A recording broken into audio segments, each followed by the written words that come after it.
Innalillahi wa inna ilaihi raji'un. Setelah banyaknya fitnah dari oknum Kiai NU, apa Gus Dur ini kan dianggap sebagai wali, dianggap sebagai tokoh juga. Ya, setelah saya membaca-baca artikel berita dari kejadian itu, malah semakin miris, bukan semakin membenarkan tindakan mereka. Dan malah kita semakin dibukakan. Setelah banyaknya fitnah dari oknum-oknum Kiai NU, kita lihat di Palestina apa? Masih penjajahan. Maybe other people also. Yeah. There is no other way to say it. Ya. Because if we are not frank, we are not honest to ourselves. Waduh, kita tidak jujur pada diri sendiri katanya. This is very important thing. Wow, ini sangat penting ya. Jadi sangat penting untuk diketahui umat, sampai-sampai direkod dan disebarkan. Agar apa? Gus Dur ini kan dianggap sebagai wali, dianggap sebagai tokoh juga. Gus Dur ini kan dianggap sebagai wali, dianggap sebagai tokoh juga. Jadi orang yang mengakui dia wali ya pasti ikut lah. Dan ini bukan satu-satunya teman-teman.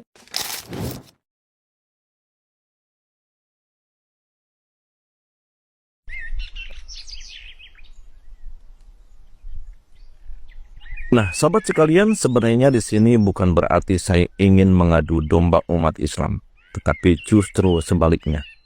Dengan adanya video ini, mudah-mudahan Anda bisa kembali bersatu antara yang satu dengan yang lainnya. Nah, sahabat sekalian, perlu saya jelaskan, jadi maksudnya begini ya, karena videonya terlalu panjang bahwa Hari Pers ini menemukan suatu dokumentasi puluhan tahun yang lalu tentang hubungan diplomatik antara Indonesia dengan Israel yang sudah Anda tahu sendiri.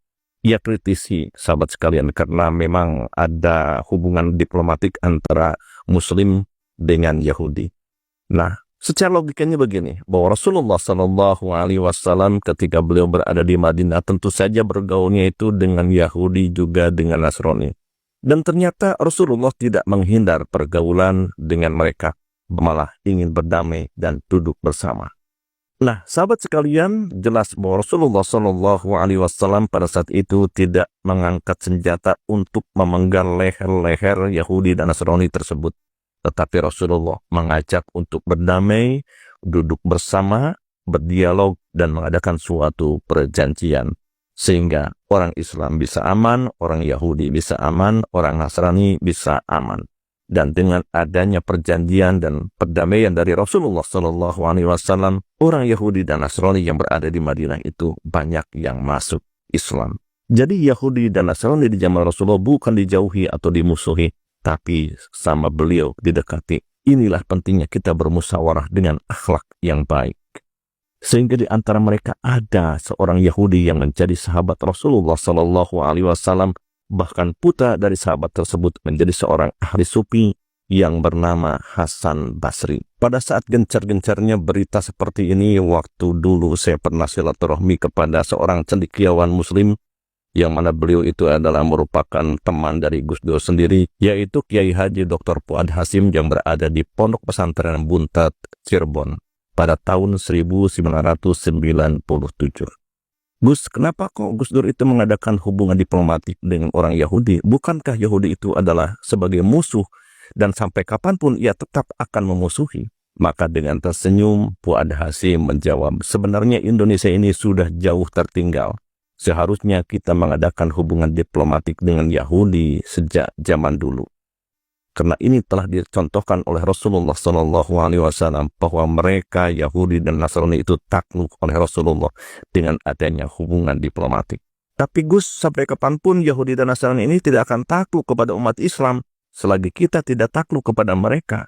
Dengan tersenyum maka Fuad Hasim menjawab, ya benar ucapan itu, selama menjadi Yahudi dan Nasrani maka ia akan tetap memusuhi kita. Tetapi kalau dia sudah menjadi kafir dhimmi, apalagi seorang Muslim, maka ia akan berbuat baik kepada kita. Dan ini dicontohkan sebagai perkembangan Islam, yaitu di Madinah. Itu jawaban daripada Fuad Hasim. Allahumma gfirlahu warhamhu wa'afihi wa'fu anhu. Nah, sahabat sekalian, salah satu akhlak daripada Gus Dur mencontoh Rasulullah SAW, beliau tidak hanya bergaul dengan sesama Muslim, tetapi di Indonesia ini juga beliau bergaul dengan Konghucu, yang mana ini adalah salah satu tokoh Konghucu yang masih ada sekarang ini dan menyatakan kecintaan dan kagumnya kepada Gus Dur. Yuk kita dengarkan.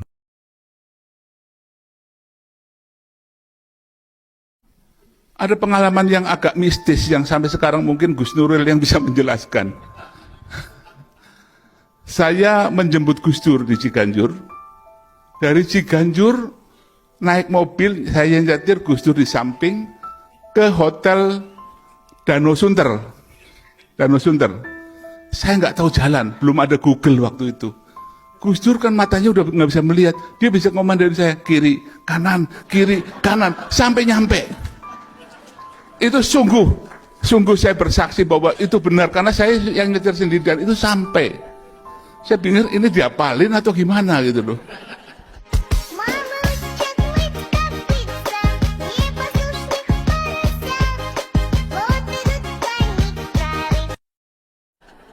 Saya sering ke Ciganjur mendengarkan musik klasik bersama Gus Dur di ruangannya yang sempit itu, yang sedikit dekil, ya, yang ya, mendengarkan Beethoven dan juga lagunya Ebit Ayah itu, yang dia terkesan dengan bahumu yang dulu kekar, legam terbakar matahari.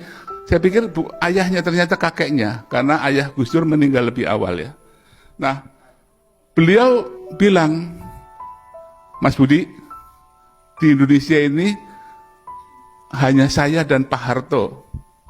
Saya di sini, Pak Harto di sana, main tali. Kita buat semua orang loncat-loncat. Jadi, ya dia bilang begitu, saya bikin semua orang loncat-loncat. Karena hanya saya yang bisa nandingi Pak Harto untuk memainkan tali itu. Terus waktu itu beliau menggandeng Ibu Tutut kemana-mana. Saya tanya, kenapa Mbak Tutut digandeng kemana-mana waktu kirap remaja itu? Begini, Pak Harto itu kelamaan. Betapapun hebatnya seorang presiden, kalau terlalu lama, akhirnya nggak baik. Lingkaran dalamnya makin menguasai, menyetir, musuhnya makin banyak yang sakit hati. Maka Pak Harto harus turun. Nurunkan Pak Harto itu nggak gampang. Makanya saya ajak Mbak Tutut agar Mbak Tutut yang menggantikan nantinya. Nah kalau Mbak Tutut kemudian naik, macam-macam, nuruninya lebih gampang, dia bilang begitu.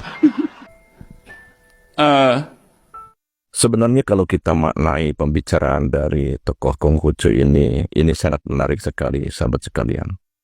Ternyata di kalangan umat Islam, diantaranya adalah orang-orang Wahabi, juga Salafi, seperti Heri Prastadi ya.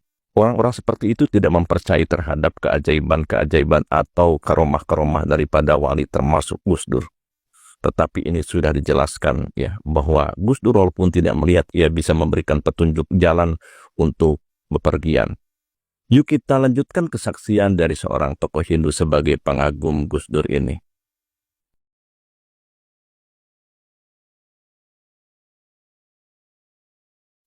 Saya ingin menyampaikan Pak Gus Dur seperti komando, berani, maju tak gentar membela yang benar. Kami kebetulan juga di Badan Pembinaan Ideologi Pancasila, Sekretaris Dewan Pengarah. Bayangkan, kita keliling ke Indonesia, terjadi kerapuhan etika moral, rapuh, saling menghujat satu dengan yang lain, saling membenci satu dengan yang lain. Etika harus saling menghormati. Etika hukum, tegakkan hukum, tegak benar. Etika pengetahuan, jangan nyontek. Etika ekonomi, jujur. Karakter dasar tadi dengan Bante kami cerita tadi.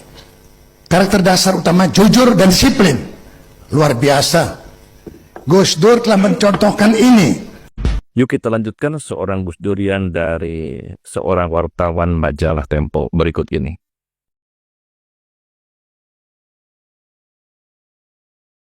You bernasib baik masuk menjadi wartawan Tempo.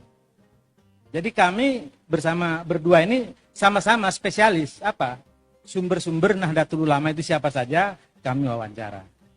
Disitulah kami banyak intensif melakukan wawancara kepada Gus Dur. Saya termasuk orang yang tidak percaya bahwa Gus Dur itu ketika itu ya. Sekarang saya berubah. Dulu saya orang yang paling tidak percaya Gus Dur itu waliullah, saya nggak percaya. Sebelum tahu tentang konsep wali mastur. Ya katanya la ya'riful wali illal wali kan itu kan. Tentu saja saya bukan waliullah. Saya baca-baca gitu ya, ternyata wali mastur itu apa? orang yang sebenarnya bersama rakyat menyembunyikan diri atas kebaikan-kebaikannya, dan akhirnya dia secara berlahan-lahan terkuak oleh orang lain, terutama oleh para waliullah yang lain, bahwa beliau adalah waliullah. Dan kita yakin, seyakin-yakinnya walaupun kita bukan wali, Gus Dur itu adalah waliullah. Karena apa? Karena setelah saya renung-renung, beliau itu ketika masih muda, kawin keluarga pertama ketika masih di Tebu Ireng, yang dikaji itu kitabnya kitab Al-Hikam. Kitab Al-Hikam itu dibaca oleh beliau secara rutin ngelontok dari A sampai Z. Nah, substansi dari kitab itu adalah perilaku wirai. Perilaku wirai itu apa? Perilaku yang sangat wara, perilaku yang sangat tidak ingin bahwa kelakuan-kelakuan baiknya itu diketahui oleh manusia. Dan itu saya kira dilakukan oleh Gus Dur.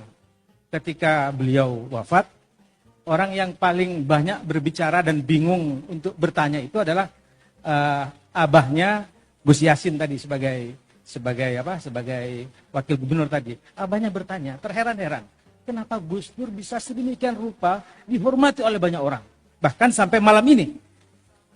Dan ternyata memang salah satu tanda-tandanya dari kewalian beliau itu adalah kenapa kita menghormati sedemikian rupa pada malam hari ini.